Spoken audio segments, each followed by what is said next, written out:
अस्सलामुअलैकुम dear students. बड़ी खुशी की बात है कि आज हमने पेपर बी स्टार्ट किया है और पेपर बी में जो हमारा पहला चैप्टर है that is challenges of nation building. Challenges of nation building यानी जो पेपर बी हमें पढ़ना है, मोस्टली इसमें हमें क्या पढ़ना है? Politics in India since independence. Politics in India since independence, आजादी के बाद की सारी डिटेल्स हमें पढ़नी है पेपर बी में। और इसी तरह से जब हिंदुस्तान आजाद हुआ 15 अगस्त 1947 को, इस चैप्टर में हमें वही पढ़ना है कि challenges of nation building. Hindustan जब आजाद हुआ 15 अगस्त 1947 को, उसके सामने हमें क्या क्या चैलेंजेस थे आजादी के मौके पे, हिंदुस्तान के सामने क्या क्या प्रॉब्लम्स थी, क्या क्या समस्याएं थी और क्या क्या चैलेंजेस थे। क्या क्या चैलेंजेस थे? अगर ये प्रॉब्लम्स थी तो इनको कैसे निपटना है? कौन कौन सा चैलेंज सामने है आपके, जिससे आपको जहन में रख के प्रॉब्लम को हल करके देश को आगे ले जाना है। तो यही हमारा टॉपिक है आज का, जो कि अभी मैंने बताया चैलेंजेस ऑफ नेशन बिल्डिंग में जो पहला टॉपिक हम स्टार्ट करने जा रहे हैं that is challenges on the eve of independence. याद रखिएगा, challenges on the eve of independence. Hindustan जब आजाद हुआ, आजादी के मौके पे हिंदुस्तान के सामने क्या क्या समस्याएं थी, क्या क्या चैलेंजेस थे। सबसे पहले मैं आपको बता दूं कि कम्युनल वायलेंस, हिंदुस्तान जब आजाद हुआ और ऑब्वियसली साथ में पार्टीशन भी हुआ। 14 अगस्त 1947 को पाकिस्तान बना, 15 अगस्त 1947 को हिंदुस्तान बना और इस देश का बंटवारा हुआ। देश दो हिस्सों में बंट गया और नेचुरली कम्युनल वायलेंस आपने देखा होगा, कुछ मूवीज में भी दिखाया गया है, आपने पढ़ा भी होगा कि हिंदुस्तान ने आजादी के मौके पे सबसे बड़ी प्रॉब्लम जो फेस की that was communal violence. Hindu Muslim तजाद हद से ज्यादा, लाखों की तादाद में लोग मारे गए। You know, more than 5 lakh people were killed during partition और on the eve of independence. तो ये एक बहुत बड़ी प्रॉब्लम हिंदुस्तान के सामने थी कि कम्युनल वायलेंस से कैसे छुटकारा पाया जाए, ये जो हिंदू मुस्लिम तजाद है इसको कैसे ओवरकम किया जाए, इस प्रॉब्लम को कैसे दूर करें हम। Number second, refugee resettlement problem. और मैंने अभी आपसे कहा है हिंदुस्तान का जब बंटवारा हुआ तो पार्टीशन जब हुआ, एक और समस्या कम्युनल वायलेंस के साथ साथ में refugee resettlement problem. More than 80 lakh people were migrated। याद रखिएगा, 80 लाख से ज्यादा लोग जो है वो माइग्रेट हुए। अब हमारे मुल्क में भी बहुत सारे लोग आ गए और हमारे मुल्क के लोग भी बाहर आबाद हुए। हिंदुस्तान में लाखों लोग आ गए, इनको नए सिरे से आबाद करना, रिफ्यूजीज की रीसेटलमेंट, फिर से इनको अपने मुल्क में आबाद करना, ये भी एक बहुत बड़ी समस्या हिंदुस्तान के सामने। यहाँ तो घर का गुजारा नहीं होता, अब बाहर से भी लोग हैं, उनको भी आबाद करना है, उनको भी रोटी का हिस्सा देना है, उनको भी प्रोटेक्शन देनी है। ये भी बहुत बड़ा चैलेंज हिंदुस्तान की सरकार के सामने आजादी के मौके पे। एक तरफ से तो जश्न मनाया जा रहा है, आजादी के दिए जो है वो जलाए जा रहे हैं, लेकिन साथ साथ में आपने देखा होगा कि महात्मा गांधी जो है किस तरह से वो वहां पे रो रहे थे, किस तरह से देश का बंटवारा देख के वो बहुत ज्यादा बहुत परेशान थे। और वो जो देख रहे थे कि कितनी समस्याएं, लाखों हिंदू मुस्लिम मारे गए या लाखों रिफ्यूजीज जो हैं वो दर बदर अपने घरों को छोड़ के इधर से उधर, उधर से इधर।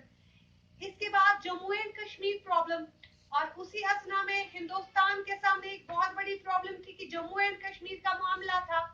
जम्मू एंड कश्मीर के साथ जो एक्सेशन हुआ, ये भी एक बहुत बड़ा मामला था इसके सामने। Problem of reorganisation of states.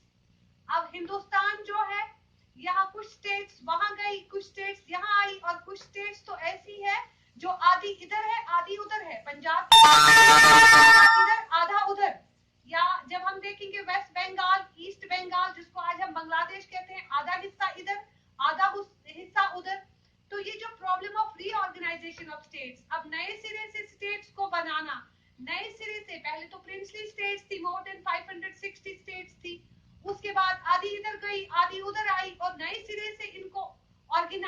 करना, ये भी एक बहुत बड़ी प्रॉब्लम।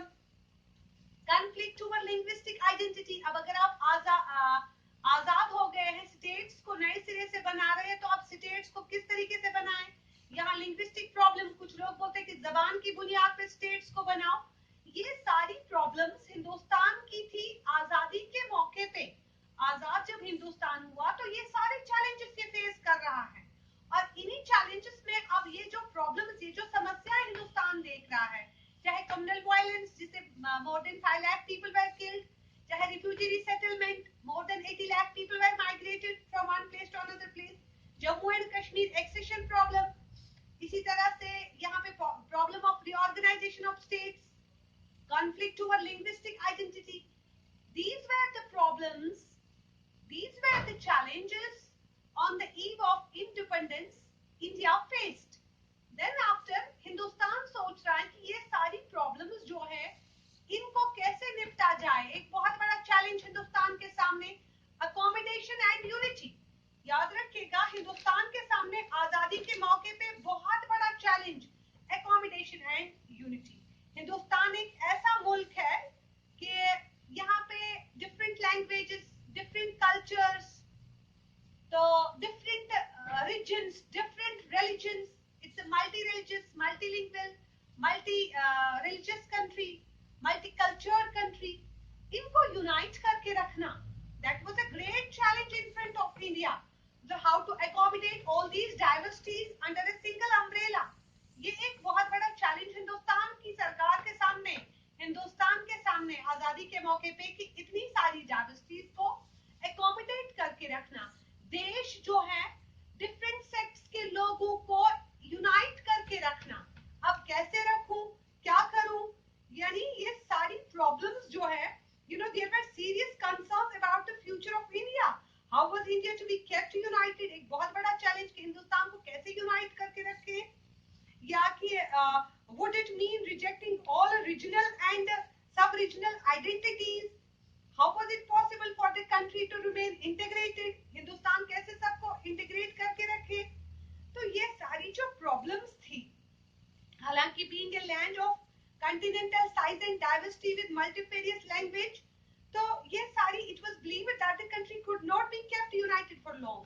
बहुत सारे लोग तो ये कह रहे थे, बहुत सारी स्टेट्स तो कह रही थी, इतनी सारी डाइवर्सिटीज जो है, इस देश को एक करके रखना ये तो पॉसिबल नहीं है, क्योंकि मुख्तलिफ मजहबों के लोग, मुख्तलिफ जबानों के लोग, मुख्तलिफ कल्चर्स के लोग, यहाँ तो भाई भाई के साथ गुजारा नहीं कर पा रहा है, बहन बहन के साथ गुजारा नहीं कर पा रही है। यहाँ तो न देश, यहाँ तो न धर्म अपना है, न जबान अपनी है, न तहजीब अपनी है, कल्चर सेम नहीं है, कोई भी चीज सेम नहीं है, लेकिन फिर भी यूनाइट करके रखना, ये एक बहुत बड़ा चैलेंज था हिंदुस्तान के सामने, इन प्रॉब्लम्स को मद्देनजर रखते हुए। So this was the first and foremost challenge in front of India on the eve of independence. ऐसी पेशन गोइयां की जा रही थी कि नहीं, हिंदुस्तान का तो बिल्कुल बंटवारा होगा, 2 हिस्सों में बटा, अब शायद 50 में बट जाएगा, क्योंकि यहाँ कोई चीज जो है, यहाँ किसी में भी समझ लीजिए ये सारी की सारी चीजें जो है डिफरेंट है, कोई भी सेम चीज इनमें नहीं है। Then after, another challenge in front of India was establishment of democracy. Establishment of democracy कि हिंदुस्तान जो है, since India has adopted a parliamentary form of government, हालांकि हिंदुस्तान ने इसलिए पार्लियामेंट्री सिस्टम मॉडल को अपनाया भी कि यहाँ पे क्या होगा कि जमहूरियत होगी, पार्लियामेंट्री सिस्टम होगा, 2 एग्जीक्यूटिव्स होंगे, एक दूसरे पे वॉच रखेगा, दूसरा दूसरे के अंडर काम करेगा, और डिक्टेटरशिप कायम नहीं होगी। और दूसरी इंपॉर्टेंट बात कि डेमोक्रेसी में हर किसी को बराबर राइट्स मिलते हैं। डेमोक्रेसी में क्या होता है कि किसी को भी किसी के साथ भी किसी को भी फौकियत नहीं मिलती है, बल्कि everybody is equal in front of law, everyone will get equal protection, जैसा कि कॉन्स्टिट्यूशन में कहा भी गया है, लिबर्टी देनी है, फ्रीडम ऑफ रिलीजन देना है, you will find all these things in only a democratic state. तो इस तरह से हिंदुस्तान ने कहा कि इतनी सारी डाइवर्सिटी को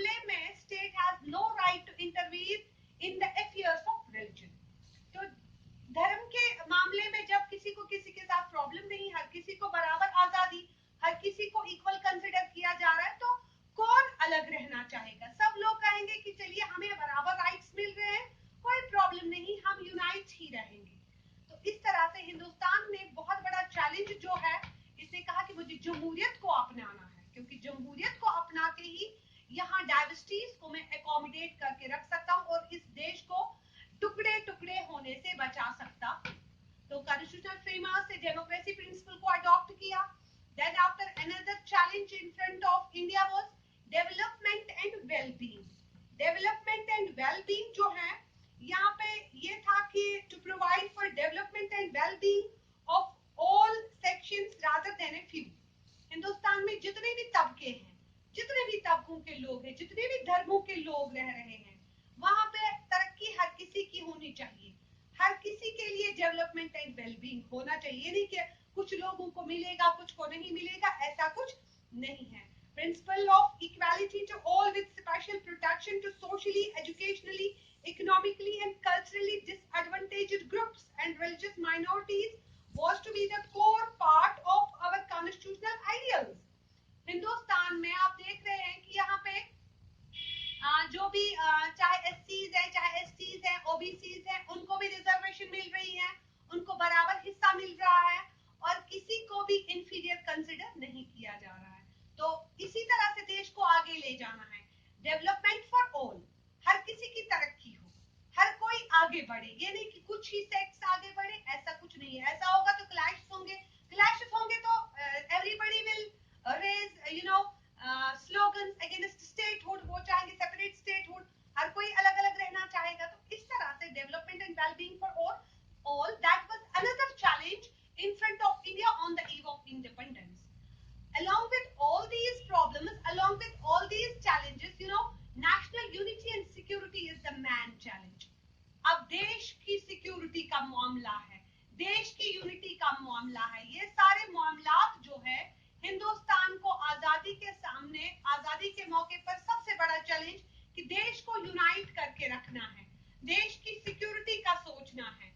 ये सारे मामला जो है हिंदुस्तान फेस कर रहा था आजादी के मौके पे कि किस तरह कम्युनल वायलेंस से छुटकारा मिले, किस तरह से रिफ्यूजीज को फिर से आबाद किया जाए, किस तरह कश्मीर के साथ एक्सेशन हो, किस किस मामले को लेके, या रिऑर्गेनाइजेशन ऑफ स्टेट्स को फिर से किस तरीके से रिऑर्गेनाइज किया जाए, या जो भी कॉन्फ्लिक्ट है लैंग्वेज की बुनियाद पे इससे कैसे निपटा जाए।